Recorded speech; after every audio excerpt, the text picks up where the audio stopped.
오늘은 자기 피로 사신 교회, 자기 피로 사신 교회 이 제목으로 하나님 말씀 전하겠습니다.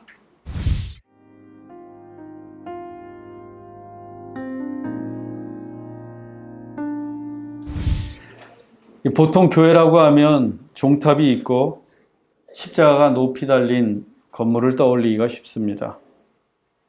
그래서 그 건물을 향해 가면서 우리는 교회에 간다라고 말해요. 또 교회가 어디 있냐고 물으면 우리 좋은씨앗교회는 아타몬에 있습니다 라고 합니다. 왜? 이 건물이 아타몬에 있기 때문입니다. 하지만 엄밀하게 말하면 이 건물은 예배당이지 교회가 아닙니다. 교회는 건물이 아니라 사람이에요. 사람들의 모임이 교회입니다. 우리는 아타몬에 모일 수도 있고 체스우드에 모일 수도 있습니다. 또 야외에 모일 때도 있어요. 우리가 어디에 모이든 우리가 모이면 교회가 됩니다. 즉 사람들의 모임이 교회입니다. 그런데 어떤 사람들의 모임인가? 교회를 헬라어로 에클레시아라고 합니다. 에클레시아. 그 뜻이 부르심을 받은 사람들이에요. 부르심을 받은 사람들. 교회는 그냥 아무 사람들의 모임이 아니라 부르심을 받은 사람들의 모임입니다. 고린도전서 1장 2절입니다. 고린도에 있는 하나님의 교회, 곧 그리스도 예수 안에서 거룩하여지고 성도라 부르심을 받은 자들. 이 땅에 있는 모든 교회는 하나님의 교회입니다. 사람의 교회가 아니라 인간의 교회가 아니라 하나님의 교회입니다. 그래서 고린도에 있는 교회는 고린도 교회, 에베소 교회는 에베소에 있는 교회라고 하는 거예요. 우리 좋은씨앗 교회는 아타몬에 있는 하나님의 교회입니다. 교회는 모두 하나님에게 속한 하나님의 교회입니다. 왜냐하면 교회를 세우신 분이 하나님이시기 때문입니다. 그래서 교회는 하나님의 신성과 영광이 깃들어 있는 신적인 공동체입니다. 이것이 교회가 세상의 단체나 인간들의 공동체와 구별되는 이유입니다. 바울은 그 하나님의 교회를 정의하기를 성도라 부르심을 받은 자들이라고 했습니다. 교회는 에클레시아, 곧 부르심을 받은 사람들의 모임인데 어떤 부르심인가? 성도라 부르심을 받은 자들이라는 거예요. 성도는 거룩한 무리들, 거룩한 사람들을 뜻합니다. 하나님께서 죄 많은 우리를 그리스도 예수 안에서 거룩하게 하시고 거룩한 사람들, 성도라고 부르십니다. 그 성도들이 함께 모여서 하나님을 예배하고 그 성도들이 성도의 교제를 나누는 곳이 바로 교회입니다. 교회는 그냥 사람들의 모임이 아니에요. 이런저런 사람들이 자기 이익에 따라서 모이는 모임이 아닙니다. 성도라 부르심을 받은 사람들의 모임이에요. 그래서 교회는 거룩한 공동체입니다. 이 세상과 구별된 거룩한 사람들이 모인 거룩한 공동체가 교회입니다. 따라서 교회는 인간적인 욕망이나 세속적인 것을 탐하는 일체의 시도를 거부해야 합니다. 그 대신 하나님의 말씀을 전하고 하나님의 사랑을 나누며 하나님의 나라를 세워가야, 하나님의 뜻을 이루어가야 합니다. 그때에만 진정한 하나님의 교회가 될 수 있습니다. 사랑하는 여러분, 우리 좋은씨앗교회도 반드시 하나님의 교회가 되어야 합니다. 여러분들이 그 하나님의 교회를 이루어가는 에클레시아, 부르심을 받은 성도들입니다. 우리 모두 이 땅에서 하나님의 뜻을 이루어가는 참된 하나님의 교회가 될 수 있기를 간절히 소망합니다. 그러면 진정한 하나님의 교회가 되기 위해서 어떻게 해야 되는가? 오늘 본문이 그 해답입니다. 밀레도에서 에베소 교회 장로들을 만난 바울은 자신의 예루살렘행을 밝혔습니다. 예루살렘에서 기다리고 있는 것이 결박과 환란이었지만 바울은 주 예수께 받은 사명을 마치려 하면은 자기의 생명조차 조금도 귀한 것으로 여기지 않고 그 길을 달려가겠다고 합니다. 또 바울은 복음의 파수꾼으로서 꺼리지 않고 하나님의 뜻을 다 전했기에 모든 사람의 피에 대하여 깨끗하다고 자부했습니다. 그리고 이제 마지막으로 교회를 위한 당부의 말을 전합니다. 본문 28절입니다. 여러분은 자기를 위하여 또는 온 양떼를 위하여 삼가라. 성령이 그들 가운데 여러분을 감독자로 삼고 하나님이 자기 피로 사신 교회를 보살피게 하셨느니라. 바울은 장로들에게 교회의 감독자로서 교회를 잘 보살피라고 했습니다. 우리말 감독자로 번역된 헬라어 에피스코포이는 그 뜻이 보호자입니다. 보호자. 장로의 직무 중에 가장 중요한 직무는 교회를 지키고 보살피는 에피스코포이, 보호자입니다. 바울은 교회를 양떼로 비유했는데 그 양떼를 지키고 보호해야 하는 것이 목자의 직무입니다. 즉 양떼들이 사망의 음침한 골짜기를 갈 때에도 그리고 사나운 맹수들에게 공격을 받을 때에도 자기의 온몸을 던져서 그 양떼를 지키고 그래서 푸른 초장과 쉴만한 물가로 인도해 가는 것이 목자입니다. 교회의 장로들이 바로 그 목자, 감독자입니다. 교회에서 권위만을 휘두르고 교회에서 힘자랑하고 교회를 자기 뜻대로 주무르는 것은 결코 장로의 직무가 아닙니다. 장로는 교회의 감독자, 즉 에피스코포의 보호자로 세움받은 사람입니다. 그래서 교회가 고난과 위험에 처했을 때 장로는 교회의 감독자로서 최선을 다해서 교회를 지키고 보호해야 합니다. 옛날 6.25 전쟁 때 사람들이 다 피난을 갈 때에도 장로님들은 교회를 떠나지 않았습니다. 교회를 지키셨습니다. 머리 위로 대포가 떨어지고 총탄이 날아와도 교회를 지켜야 한다며 피난을 떠나지 않으셨습니다.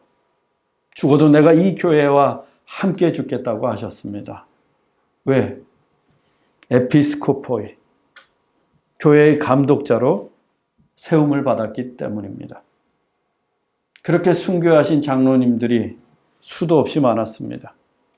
교회를 지키기 위해 정말 자기의 생명조차 조금도 귀한 것으로 여기지 않았습니다. 그동안 바울은 에베소 교회의 감독자로서 스스로 양떼들을 지키고 보호했습니다. 유대인들이 관계를 부리고 회방을 놓았을 때에도 교회를 지켰습니다. 은장색 데메드리오 일당이 연극장에 모여서 사람들을 선동하며 교인들을 겁박하고 위협할 때에도 교회를 보살폈습니다. 그런데 이제 에베소 교회를 떠나야 합니다. 예루살렘에 가면 다시는 돌아오지 못합니다. 그래서 감독자의 직무를 장로들에게 상기시키며 부탁합니다. 장로 여러분, 이제 나를 대신해서 이 에베소 교회를 지켜주십시오. 앞으로 우리 교회에도 장로가 세워질 것입니다. 바울이 에베소 교회 장로를 교회의 감독자로 세웠듯이 저도 성령께서 주신 좋은 씨앗교회 담임 목사의 권위로 장로들을 안수하여 세울 것입니다. 그때 장로의 제1 직무가 에피스코포의 감독자, 교회의 보호자임을 기억해야 합니다. 그때까지는 제가 홀로 감독자의 직무를 감당해야 합니다. 제가 외롭지 않도록 그리고 우리 교회를 잘 보호할 수 있도록 여러분들을 푸른 초장과 쉴만한 물가로 제가 잘 인도해 갈 수 있도록 기도 많이 해 주십시오. 꼭 기도하셔야 합니다. 그래야 제가 이 교회를 잘 지켜낼 수 있기 때문입니다. 또 하나 중요한 것은 이 바울이 교회를 하나님이 자기 피로 사신 교회라고 했습니다. 하나님이 자기 피로 사신 교회. 더 자세히 설명을 하면 하나님의 아들 예수 그리스도께서 십자가에서 피 흘리시고 사신 교회입니다. 교회는 에클레시아, 즉 성도라 부르심을 받은 사람들의 모임이라고 했습니다. 그런데 성도가 어떻게 됩니까? 우리가 거룩하기 때문에, 우리가 의롭기 때문에 성도가 되었습니까? 아니에요. 예수 그리스도께서 십자가에서 피 흘리셨기 때문에, 그 피값으로 우리의 죄를 대속하셨기 때문에 우리가 거룩한 성도가 되었습니다. 그런 우리들이 모여서 교회를 이루었습니다. 그래서 교회는 하나님이 자기 피로 사신 교회입니다. 즉 하나님의 교회입니다. 사람의 교회가 아니라, 이 세상 누군가의 교회가 아니라 하나님의 교회입니다. 교회는 하나님이 자기 피로 사신 하나님의 교회입니다. 따라서 교회의 장로는 이 교회가 하나님의 교회로서 하나님이 자기 피로 사신 교회의 본질을 잃어버리지 않도록 교회를 지키고 보호해야 하는 감독자의 사명에 충성을 다해야 합니다. 바울이 지금 에베소 교회 장로들에게 그 부탁을 하고 있는 것입니다. 바울은 이를 위해서 몇 가지 구체적인 당부를 하고 있습니다. 첫째, 사나운 일을 조심하라는 것입니다. 사나운 일을 조심하라. 본문 29절입니다. 내가 떠난 후에 사나운 이리가 여러분에게 들어와서 그 양떼를 아끼지 아니하며. 바울은 자신이 떠난 후에 사나운 이리가 교회 안으로 들어와 양떼를 해칠 수 있다고 경고하고 있습니다. 바울이 있을 때에도 유대인들이 관계를 부렸고 바울이 전한 복음을 비방했습니다. 또 은장색 데메드리오 일당이 사람들을 선동해서 교회와 교인들을 위협하기도 했습니다. 아데미 신전의 사제들도 신도의 수가 급격히 줄어들자 교회에 대한 감정이 좋지 않았을 것이 뻔합니다. 또 스게와 일당이나 마법책을 불태우지 않은 마술사들도 호시탐탐 복수의 기회를 노리고 있는지도 모릅니다. 바울이 훗날 에베소 교회에 보낸 편지가 에베소서입니다. 그 에베소서 6장에 마귀의 관계를 대적하기 위하여 하나님의 전신갑주를 입으라 라고 썼습니다.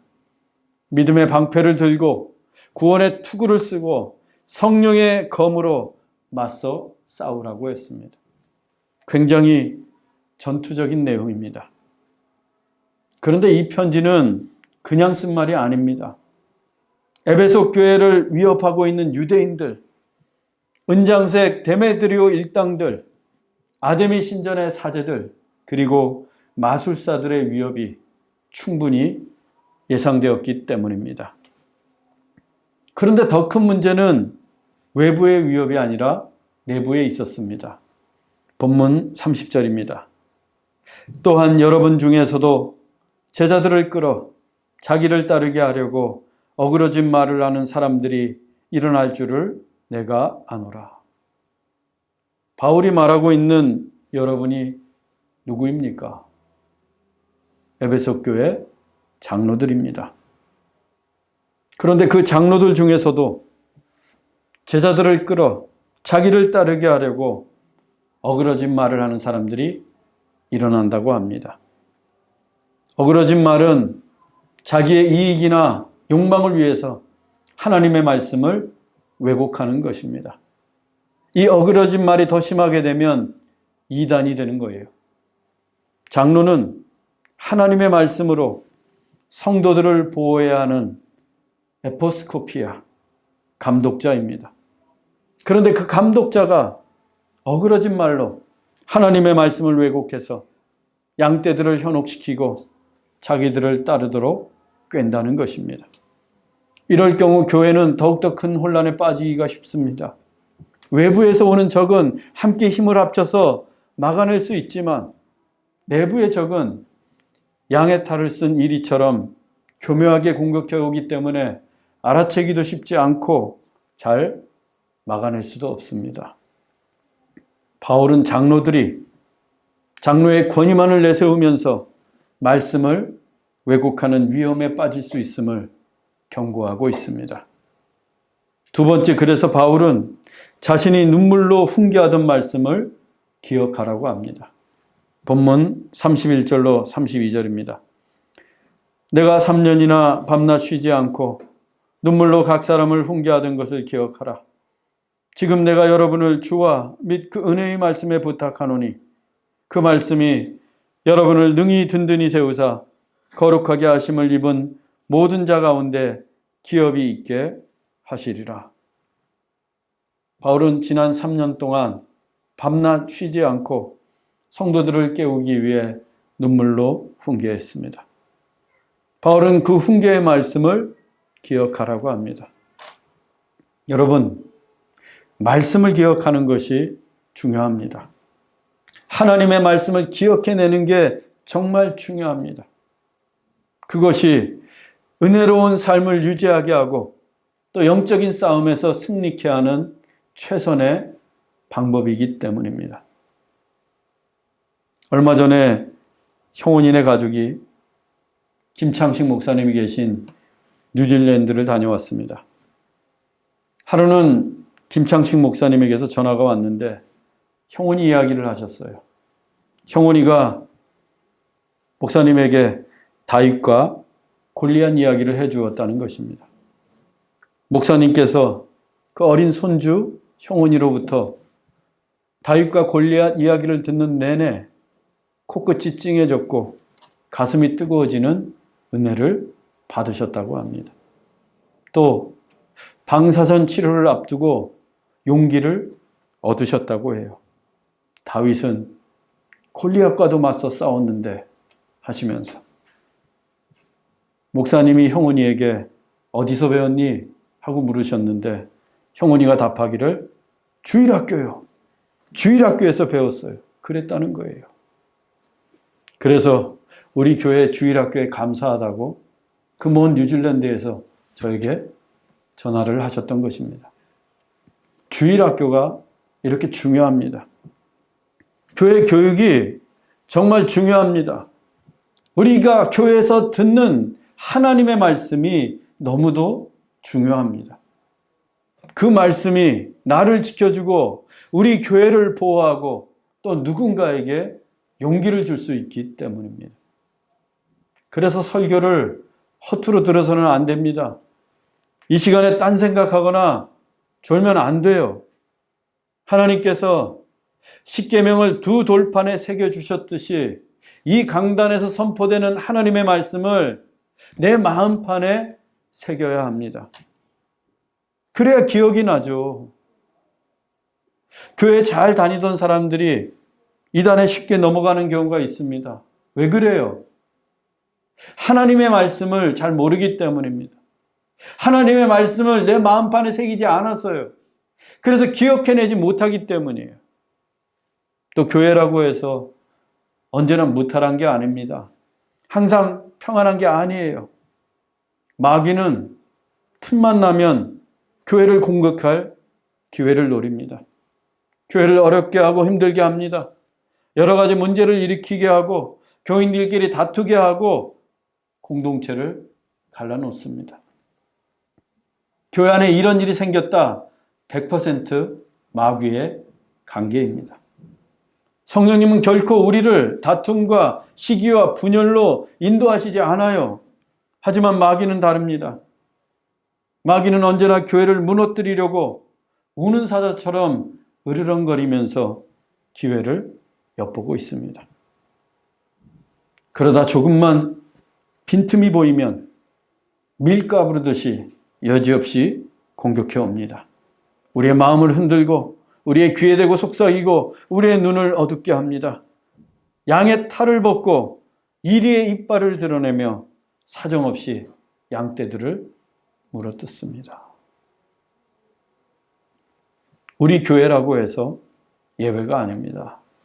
우리 교회도 얼마든지 이리의 공격을 받을 수 있습니다. 그때 우리가 무엇을 생각해야 하는가?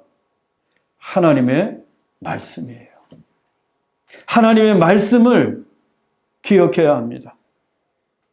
위기가 찾아왔을 때, 어려움이 찾아왔을 때 그 상황에 매이는 것이 아니라, 또 사람들의 말에 현혹되는 게 아니라, 우리의 감정에 휘둘릴 게 아니라 하나님의 말씀을 기억해야 합니다. 하나님의 말씀으로 그 문제와 상황을 들여다보고 하나님의 말씀에서 해결책을 찾아야 합니다. 그렇게 말씀 위에 우리 교회가 든든히 서가야 합니다. 그때 이 교회를 보호할 수 있고 우리의 신앙도 지켜낼 수 있습니다. 그래서 바울도 지금 에베소 교회 장로들에게 자신이 눈물로 훈계했던 그 말씀을 기억하고 그 은혜의 말씀 위에 든든히 서라고 당부하는 것입니다. 세 번째, 바울은 약한 사람을 돕는 교회가 되라고 합니다. 본문 35절입니다.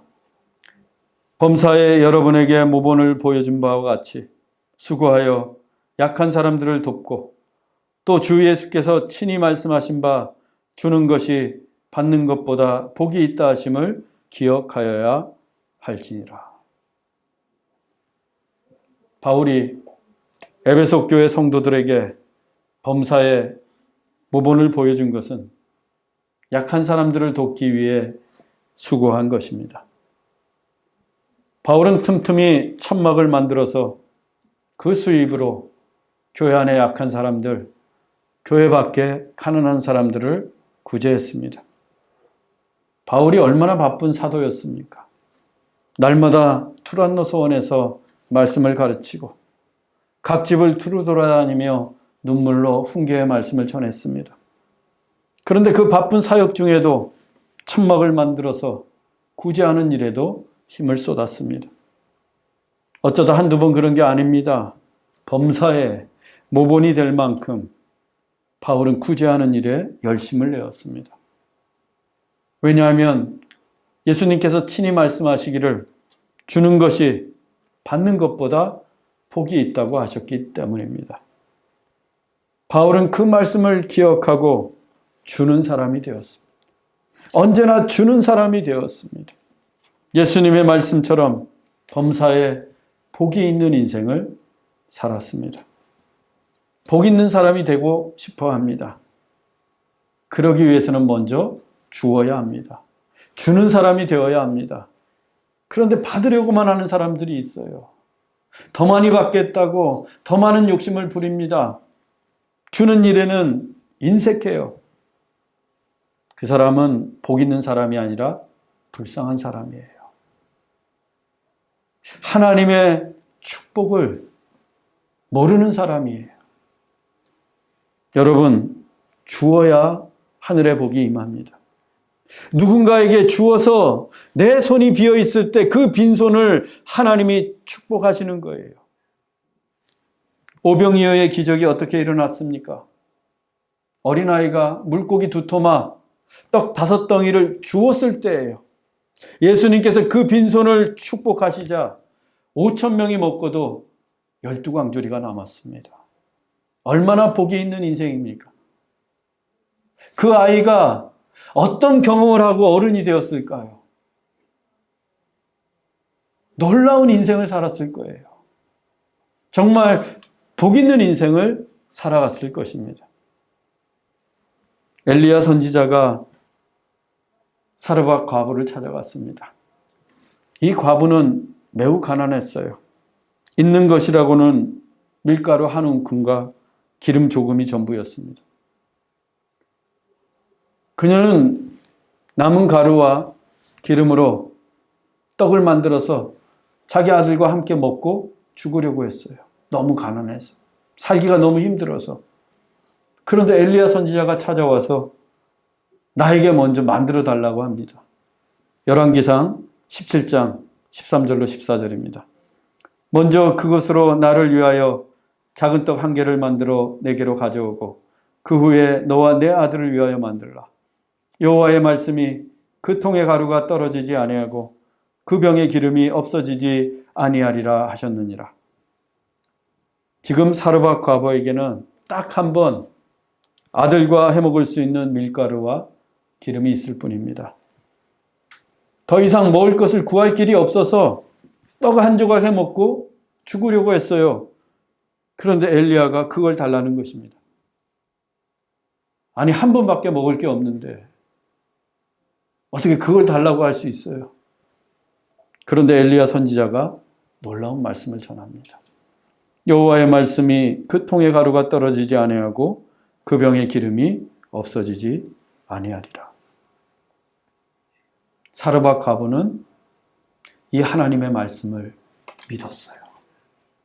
믿었습니다. 그래서 마지막 남은 밀가루와 기름으로 엘리야 선지자에게 떡을 만들어 주었어요. 이제 남은 게 없습니다. 밀가루통과 기름통이 텅텅 비었어요. 그런데 어떤 일이 벌어졌습니까? 열왕기상 17장 15절로 16절입니다. 그와 엘리야와 그의 식구가 여러 날 먹었으나 여호와께서 엘리야를 통하여 하신 말씀같이 통의 가루가 떨어지지 아니하고 병의 기름이 없어지지 아니하니라. 기적이 일어났습니다. 사르밧 과부가 주었더니 기적이 일어났어요. 여러 날을 먹어도 통의 가루와 기름이 없어지지 않았습니다. 여러분, 주면 없어지지 않아요. 우리가 주면 하나님이 채우십니다. 만일 사르밧 과부가 주지 않고 그냥 먹었다, 자기 아들과 함께 먹었다, 그러면 아무 기적도 일어나지 않고 정말 굶어 죽었을 거예요. 하지만 주니까, 내어주니까 하나님이 축복하십니까? 하십니다. 주니까 복 있는 인생이 되는 거예요. 내게 있는 것이 아무리 보잘것 없어도 약한 사람을 돕기 위해 주면 그때부터 하나님이 축복하십니다. 저는 여러분들이 받는 사람이 아니라 주는 사람이 되길 원합니다. 그래서 복 있는 인생을 살기 원합니다. 하늘의 축복이 여러분의 삶 가운데 충만하길 원합니다. 주세요. 아낌없이 주세요. 교회의 중요한 사역은 말씀과 구제입니다. 그리스도의 복음을 전하고 하나님의 사랑을 실천하는 것입니다. 만일 말씀만 전하고 구제가 없다, 그러면 그것은 교회가 아니라 신학교예요. 또 구제만 하고 말씀을 전하지 않는다, 그것은 자선단체일 뿐 교회가 될 수 없습니다. 교회는 언제나 말씀과 구제, 즉 복음과 사랑, 이 두 가지가 다 있어야 합니다. 바울은 에베소 교회도 하나님의 말씀 위에 든든히 서가고 또 약한 자들을 돕는 참된 교회가 되기를 원했던 것입니다. 바울은 이를 위해서 장로들과 함께 기도한 후에 눈물의 이별을 합니다. 본문 36절로 38절입니다. 이 말을 한 후 무릎을 꿇고 그 모든 사람들과 함께 기도하니 다 크게 울며 바울의 목을 안고 입을 맞추고 그를 전송하니라. 바울이 에베소 교회의 유언으로 남긴 마지막 메시지는 말씀과 구제였습니다. 이 메시지는 오늘날 우리에게도 여전히 유효합니다. 우리 교회가, 여러분들이 참된 하나님의 교회가 되기 위해서는 반드시 하나님의 말씀 위에 든든히 서고 또 약한 자들을 도와야 합니다. 사랑하는 형제자매 여러분, 이 강단에서 선포되는 하나님의 말씀을 기억하십시오. 그 은혜의 말씀 위에 든든히 서는 성도들이 되십시오. 그리고 지금처럼 선교와 구제에 열심을 내는 교회가 되십시다. 그래서 참으로 복 있는 인생, 하늘의 축복이 쏟아지는 교회가 될 수 있기를 주 예수 그리스도의 이름으로 축원합니다. 기도하겠습니다. 사랑의 하나님 아버지, 우리 교회가 하나님이 자기 피로 사신 하나님의 교회임을 잊지 말게 하옵소서. 언제나 거룩하기 위해 애쓰고 세상과 구별되며 하나님의 영광이 임하는 성령 충만한 교회가 되게 하옵소서. 이를 위해 하나님의 말씀을 기억하는 성도들이 되게 하옵소서. 우리 교회가 말씀 위에 든든히 서가게 하옵소서. 그래서 악한 마귀의 간계에 능히 이기게 하옵소서. 그리고 약한 사람들을 돕는 교회, 하나님의 사랑을 실천하는 교회가 되길 원합니다. 그래서 참으로 복이 있는 인생, 하늘의 복으로 충만한 교회가 되게 하옵소서. 십자가에서 자기 피로 이 교회를 사신 예수 그리스도의 이름으로 기도하옵나이다. 아멘.